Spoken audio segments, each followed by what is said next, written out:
everyone. Welcome to this edition of Monday Morning Musing.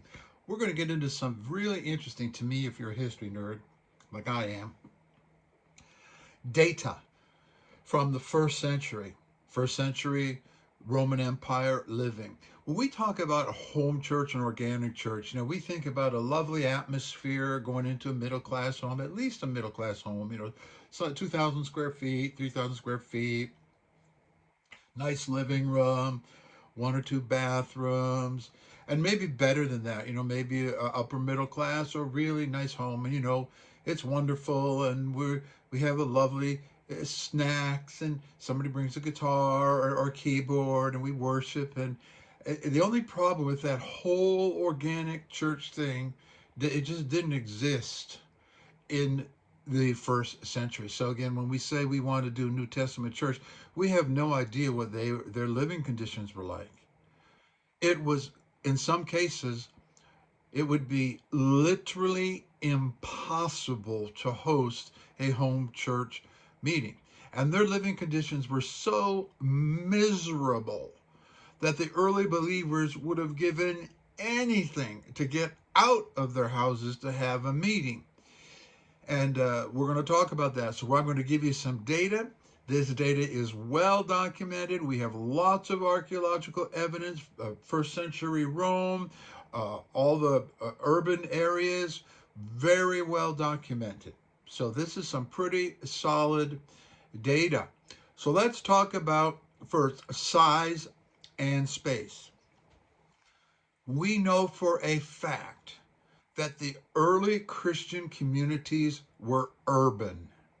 I don't know a single scholar who would make a case that there was out in the sticks in the rural parts of a country that there were these thriving communities in the pre 200 A.D. sort of time frame. Now, we don't have any data from those type of communities, but we do have data from Rome, Laodicea, Colossae. We know the urban communities, letters to Rome, letters to Philippi, letter to Colossae. These were urban centers. So there is no doubt that the early Christian community were made up of urban city dwellers, not the rural poor. Because we're going to talk about the poor, we need to understand that we are talking about the urban poor. Urban living conditions. Now, this is where the home church is supposedly mandatory, because that's the way God ordained it, are meeting incredibly dense population, uncomfortable living.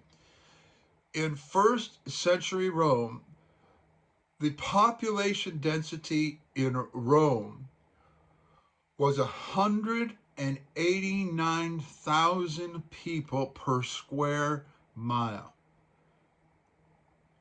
189,000 per square mile. To give you some frame of reference, Manhattan today is a little under 67,000 per square mile. So that's a urban population density 3 times that, without modern hygiene, without modern heating, although they had some pretty sophisticated heating for the upper class, the 3%.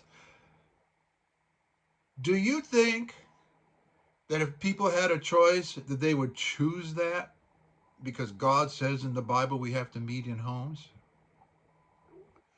The average U.S. city has 1,600 people per square mile, and there's a high standard deviation because there's so many cities in the United States, small villages, a big, millions and millions of people.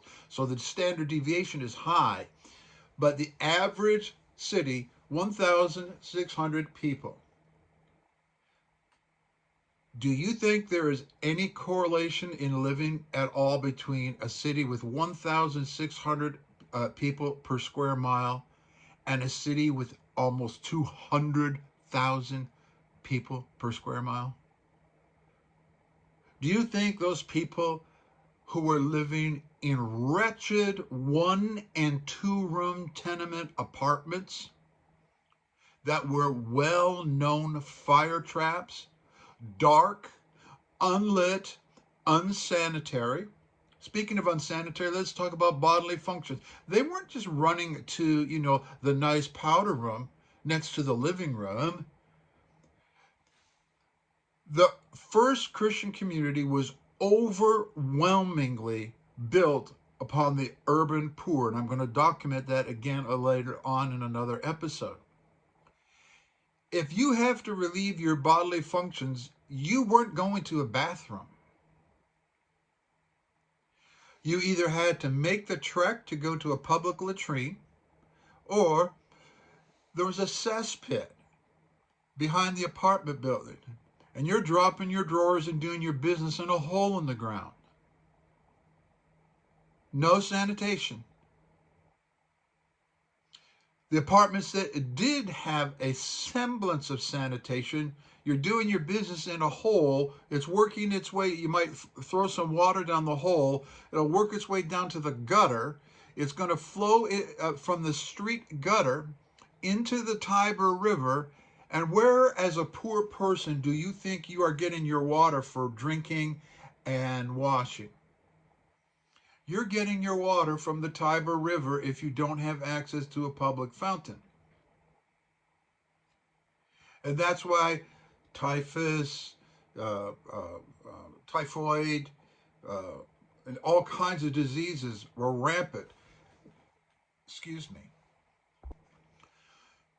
And in those wretched living conditions, and we're going to get into the next episode just exactly how small those living conditions were, just unbelievably compressed. We're supposed to believe that there are these people who give their lives to follow Jesus, who are persecuted, rejected, amongst other social stigmas, and they're just so happy to be in a living room worshiping the Lord.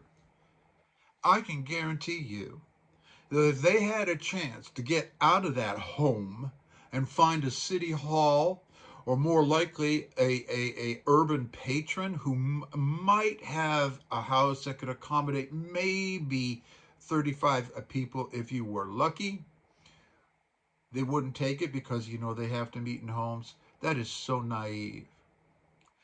The other thing, and this is going to come into play when we talk about ecclesia. People make a big deal out of ecclesia. The majority of the non-elite, so we're talking between 95 and 97% of the population, lived in the same place that they worked. There was no middle class as we know it. There was the very, very rich, the very wretchedly poor, and what I would call middling. There were a few middling levels. Tradespeople, people who had a trade, who could, barely eke out a living. Well, they would live like in an apartment above their workplace. So if you were a bakery, you're living up a bakery. If you had a restaurant, you're living upstairs. So their house, in their supposed house church, was on top of the shop. They weren't in a 2 or 3,000, square foot suburban home in the United States. The living conditions would have been miserable, inhospitable, and possibly not even able to accommodate a meeting. The other thing, in their world, they're not sitting in sofas in a living room. I've gone into this in great detail in some other episodes, so I'm not going to spend a lot of time on it today. But they met on a triclinium. They met for a meal in a U-shaped table. And in a small lower class house, that triclinium maybe could seat 9 people, 12 if you push it, it'd be crowded. And you have to get up the sociological scale a bit before you have a triclinium that could handle more than a dozen or so. So Everything that we've been taught about home church, living runs, meeting its families, it's all romantic myth. It's a myth. And to think that God, for the first time, prescribed meeting in homes instead of meeting in buildings, that's some sort of godly requirement, is historically anachronistic. It's so romantic, it's idealistic, it's nonsense. First century Christians would have loved to get out of their home and into a building where it was not so oppressive. So don't try to make comparisons between our society and theirs, because there are none. See you next time.